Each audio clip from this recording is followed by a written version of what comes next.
mentirás.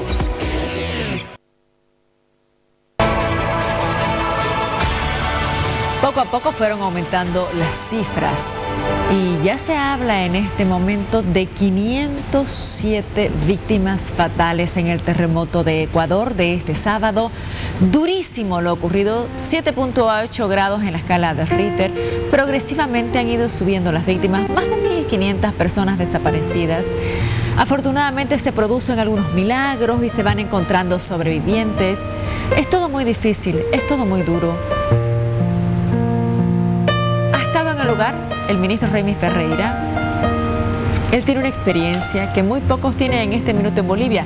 Estar ahí debe ser duro, ¿no? Difícil. Ministro. Sí, la verdad que es triste, es lamentable. Hay una psicosis que ha quedado en la población porque si bien el principal movimiento se dio el sábado casi a las 7 de la noche, anteayer han habido réplicas, incluso ahora, en la mañana, de pocos minutos y de pocos segundos y de menor intensidad. Pero ayer, por ejemplo, hubo uno de casi 5. Y claro, la gente salió, estábamos en el aeropuerto de Manta y cuando se dio esa réplica la gente salió aterrorizada. Y mucha gente cuyas casas no cayeron, o departamentos, edificios no cayeron, ya no quieren volver, ¿no? Por lo que han visto con sus vecinos, lo que han visto en su barrio, lo que se han enterado que ha ocurrido en otras partes. Hay que hacer notar que el terremoto no ha sido en todo el Ecuador, ha sido principalmente en la zona de la costa, en el departamento de Guayas, Esmeralda y principalmente Manabí, que es el lugar donde está Puerto Viejo, donde está Manta, en la parte de la playa que fue muy afectada, ¿no? Y Pedernales. Fueron los 3 lugares donde se dio con mayor impacto y donde ha habido en cada uno de esos lugares más de 100 muertos. Ha habido poblaciones menores que han tenido proporcionalmente niveles superiores de víctimas. Por ejemplo, el lugar donde está el contingente boliviano, que es Casetas, ha tenido 8 muertos, pero hay 18.000 habitantes. Proporcionalmente, si uno lo compara con otras ciudades, altísimo el nivel de víctimas. Algo que también es muy triste ver es la desesperación de la gente por conseguir agua potable. Se han cortado las cañerías de prácticamente la mitad del país, no hay energía eléctrica. Y es desesperante no tener agua, ¿no? Incluso nosotros lo hemos sentido en las pocas horas que estuvimos ahí, no se puede usar agua para nada. Y la poca que hay, que está en botella, para conseguirla son muchos kilómetros, en algunos casos de cola para poder conseguirla. Eso es uno de los elementos que más falta está haciendo. Restituir el servicio va a tardar bastante tiempo. Otra cosa es el ver la gente durmiendo en la calle cerca de sus pertenencias para evitar que vayan y le roben, ¿no? Porque están sin puertas, caídas. Hay un profundo impacto. Desde el año 1941 que en el Ecuador no se tenía un movimiento sísmico. Ecuador tiene, dentro de las probabilidades de desastres naturales, más probabilidad, siempre estuvo preparado para ello, de erupciones volcánicas. Tiene 3 grandes volcanes, los 3 en actividad, y para eso se ha preparado la defensa civil en Ecuador. Pero no se tenía como algo posible un terremoto de las magnitudes que han ocurrido. Por eso quizás fue tan sorpresivo el terremoto y los resultados que han tenido. Las cifras hablan de 20.000 personas que han quedado sin hogares. Yo creo que eso va a ir subiendo, así como ha pasado con la cifra de los muertos, ¿no? Que empezaron con 133, 250, 315, esta mañana eran 456, por lo que usted anuncia, han pasado los 500. Lo mismo pasa con las personas heridas y el número de desaparecidos. Es realmente impactante lo que está pasando. 4.000 personas heridas, una cantidad de desaparecidas que supera las 1.500. Quiero mostrar un video, por favor, antes y después. ¿Qué pasaba con Ecuador antes de este tremendo terremoto y ahora?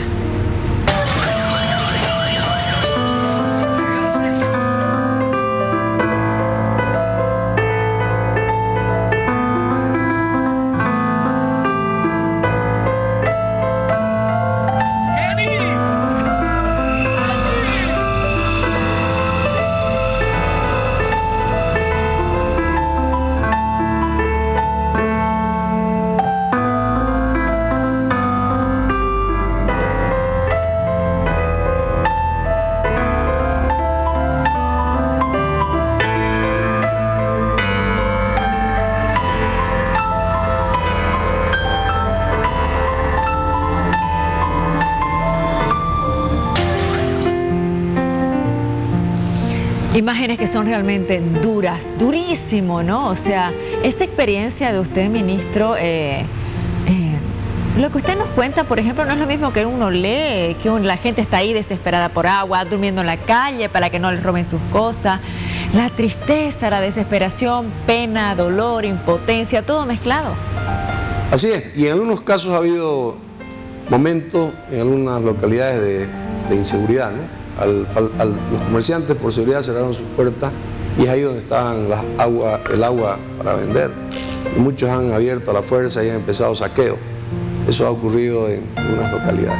Hay que hacer notar que los 3 sitios de mayor población, de poblaciones superiores a los 50.000, en otros 200.000 habitantes, son la de la capital de la provincia de Manabí, ¿no? Que es Puerto Viejo, la ciudad de Manta, que es muy grande también, un centro turístico, comercial muy importante, base militar también en su momento, y el cantón de Pedernales. Pero hay muchos otros lugares a los que recién han ingresado las comisiones de voluntarios de las Fuerzas Armadas, de bomberos, poblaciones de 15, 20.000 habitantes, muchos de ellos incomunicados por la interrupción del tránsito, porque han caído puentes, se han caído las carreteras, pero que no tienen telecomunicación. Es el caso, repito, de canoas o el caso de casetas, ¿no? En las que la situación era realmente terrible. Cuando llegamos a casetas, por ejemplo, había una desorganización total, es decir, no había un orden, la gente seguía dentro de los perímetros donde puede volver a haber derribamientos o puede haber nuevos derrumbes. Es decir, se está restituyendo poco a poco la situación. Es realmente terrible, es una situación que afecta a las víctimas, a los familiares, pero que afecta a los que no fueron víctimas, ¿no? Ya quedan con el temor de volver a sus casas. Algo que también hemos notado y que tenemos que tomar en cuenta, y justamente hoy comentábamos con el Comité de Defensa Civil Nacional, es que impacta mucho, por ejemplo, en ciudades modernas como Puerto Viejo, o ciudades que tienen edificios modernos, o en Manta, que hay edificios a los que no les ha pasado casi nada. Se han rajado algunos vidrios, han caído una pequeñísima rajadura, pero han quedado ahí. Construcciones antisísmicas. Exactamente. En cambio hay otras grandes edificaciones, modernas incluso, que han caído de raíz. Vimos un edificio de 10 pisos que prácticamente se desplomó. Hay varias de esas situaciones. Entonces, esto creo que es una enseñanza, lo dijo el presidente Correa ayer también. Una de las cosas, de las conclusiones inmediatas que él sacó, es de que hay que tomar medidas respecto a las construcciones y tenemos que tenerlos todos. Ahora, ministro, sí, de repente sería muy importante que no solamente Reymi Ferreira fuera a Ecuador, sino ministros de Obras Públicas de Bolivia, algunas otras autoridades, pensando en un futuro, ¿no? Es decir, que estemos lo más listos posibles hacia adelante para una eventualidad como esta, ¿no? Que no sería nueva. Usted recuerda, año 1998, Aikile, Totora, más de 100 muertos en Bolivia. Así es. Bueno, fue el viceministro de Defensa Civil, que es el secretario general del Sistema de Defensa Civil de Bolivia, el doctor Oscar Cabrera, y de él ha partido la idea, ¿no?, de plantear un decreto que ojalá pueda luego elevarse a ley, para que a nivel nacional, coordinando con los gobiernos municipales, el Ministerio de Obras Públicas ya se tomen previsión. Me imagino un terremoto en alguna de nuestras ciudades, ¿no?, del eje central, tomando en cuenta que muchos no tienen ningún tipo de previsión respecto a sismos. Sería terrible, sería realmente terrible. Es decir, viendo eso uno se da cuenta del peligro al que uno está expuesto, ¿no? En ciudades que tienen una gran cantidad de edificios como La Paz, ahora ya también Cochabamba y en menor grado Santa Cruz, donde las construcciones verticales están creciendo, hay que tomar medidas. Porque es algo que impacta, ¿no? Al lado de un edificio casi intacto o intacto totalmente, hay otro del mismo tamaño que se cae de raíz. Y ahí es donde se han producido los muertos. Los hoteles en la playa de Tarqui, por ejemplo, en Manta. Casi todos los muertos que han habido, que son casi 100, han sido en hoteles, ¿no? Gente que estaba hospedada ahí, que quedó atrapada, no pudo salir. Es realmente una lección que tenemos que aprender. No sé si ha leído la proyección, que hay posibilidades que en el norte de Chile y en el sur del Perú se dé un sismo con un nivel mayor a 8 grados. 8.9 dice, ¿no? 8.9, sí. Eso fue lo que leía en el reporte que se comentó en la reunión de Defensa Civil. Y no está tan lejos, ¿no? Estamos de alguna u otra forma cerca. Y Bolivia está dentro, ¿no?, del área de influencia de la zona sísmica del continente. Entonces yo creo que sería muy irresponsable, después de ver esta terrible tragedia, del pueblo hermano del Ecuador no tomar medidas desde ahora, ¿no? Es una política de concertación con los gobiernos municipales, pero dirigida desde el nivel central, porque hay que tomar previsión. Hasta que no ocurren las cosas, uno piensa que no van a ocurrir, pero cuando ocurren, como ha ocurrido el sábado en Ecuador, uno ve las consecuencias, que son Ministro, más graves, una las doble vidas que se misión. pierden. ¿Perdón?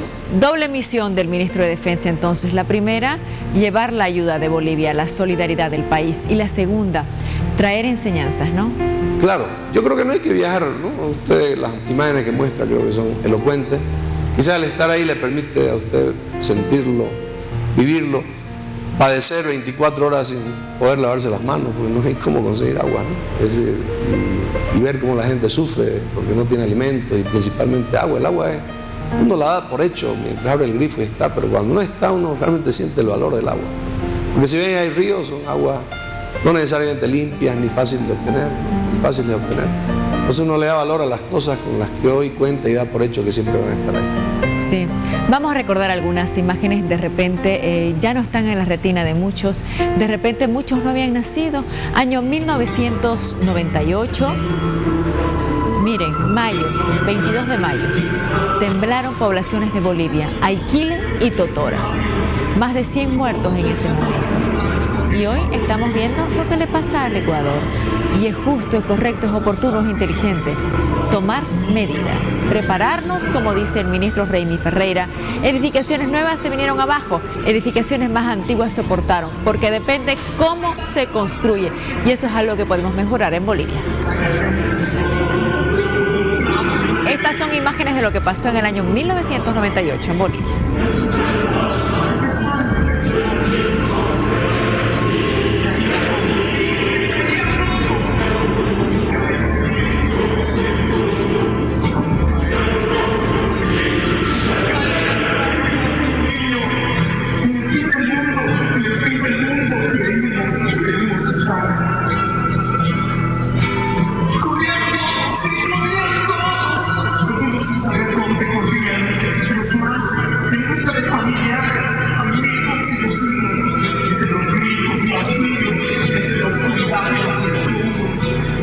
Voy a leer mensajes del soberano. El gobierno debe brindar toda la ayuda posible al Ecuador, nos dicen desde Tarija. Recemos por las víctimas del terremoto en el Ecuador. Desde Tarija, Brenda, lo bueno es que aún se sigue rescatando gente con vida debajo de los escombros. El gobierno tiene que enviar ayuda al Ecuador, desde La Paz nos dicen. Quiero mostrar algunas de esas imágenes, por favor, esos milagros que se producen gracias a Dios. Rescates después de varias horas, gente con vida, Ecuador.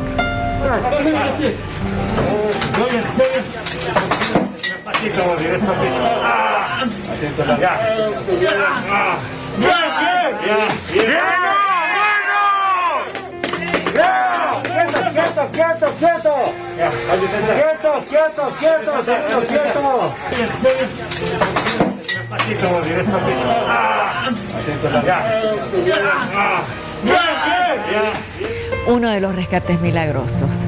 Vamos con otro, por favor. Yo te ayudo. A ver, despacio. Ve, dice el paramédico, ve. Ya va, ya va. Paramédico. Paramédico. La tabla, la tabla.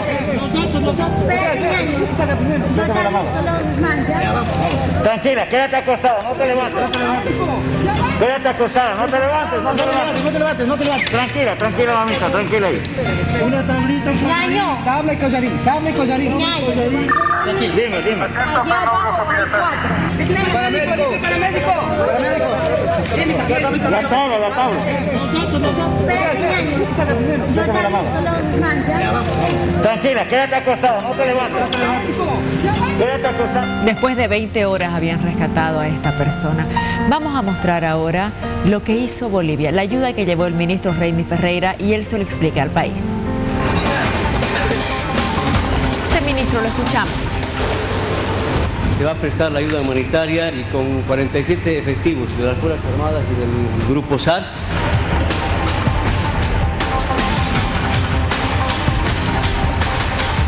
Me siento satisfecho por estar acá, prestos para colaborar.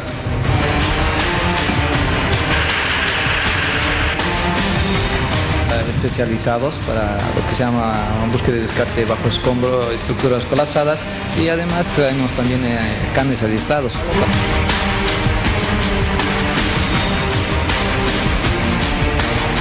Montaña, tenemos los canes para lo que es las estructuras colapsadas, tenemos el personal adecuado.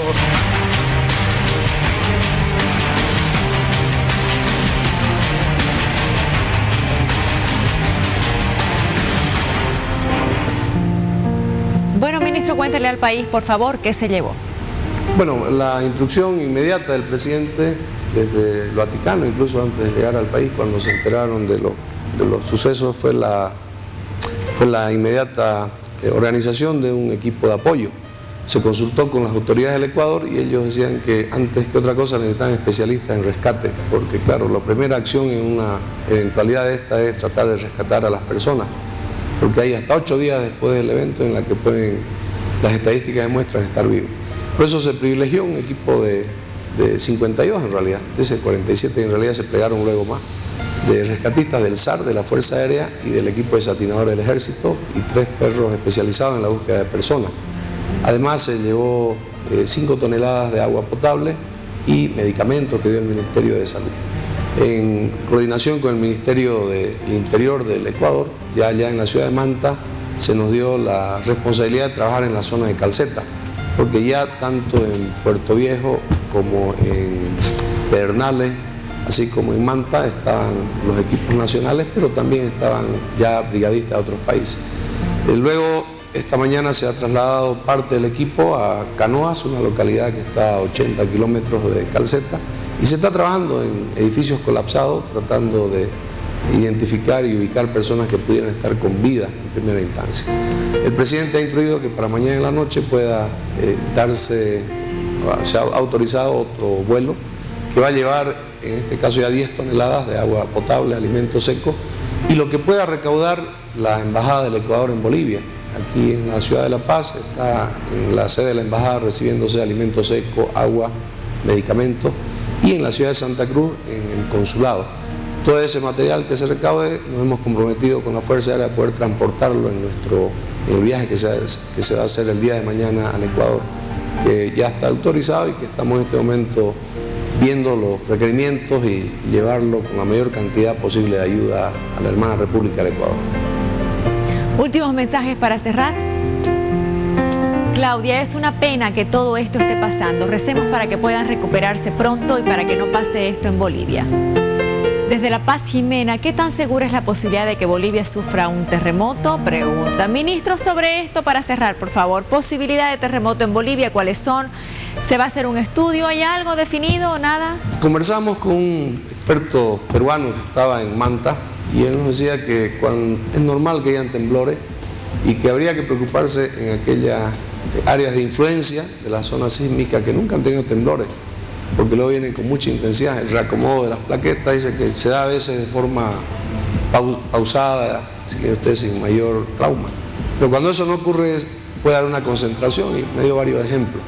Bolivia tiene evidentemente cercanía, ¿no?, a zonas tradicionalmente caracterizadas por ser zonas sísmicas, Chile, Perú en este caso. Y hemos tenido, usted mencionó y mostró muy bien el caso del año 98. Y hay zonas en las que nunca hemos tenido temblores, son mínimos. Entonces no hay que descartar, repito, el informe que se da en la posibilidad que en el sur del Perú y el norte de Chile haya un terremoto de mayor gravedad e intensidad que el que se tuvo en el Ecuador es prácticamente una predicción hecha por científicos. Hay que estar preparados. Repito, la naturaleza es muy impredecible y aunque pueda encarecer el costo de construcción, creo que la seguridad no tiene precio, ¿no? La vida humana no tiene precio. Y los daños que eso produce, porque el daño que se ha producido en el Ecuador, lo escuchábamos al presidente del Comité de Emergencia, no va a ser fácil ni siquiera en un año superarlo, ¿no? El tema de la reconstrucción va a tardar muy buen tiempo. Entonces creo que hay que tomar en serio las medidas de construcción antisísmica, especialmente en los edificios de varios pisos, porque hasta ahora no hay, ¿no? Por abaratar costos y porque no hay una norma precisa que lo exija, se hace sin ningún tipo de precaución. Acuérdese usted el edificio que se cayó en Santa Cruz hace unos años, ¿no?, en el centro. Era un edificio que... El Málaga. Sin necesidad de temblor se cayó. Un temblor como el que hubo en el Ecuador, habría que preguntarse cuántos edificios de apartamentos quedan aquí, ¿no? Y por lo que sé, charlando con expertos, son muy pocos. Hay que tomar medidas porque hay que prevenir. Gracias, ministro, por estar en No Mentiras. Un saludo, Jimena, un saludo cordial a todo el país. Gracias, buenas noches. Lista, Fabiana Bella.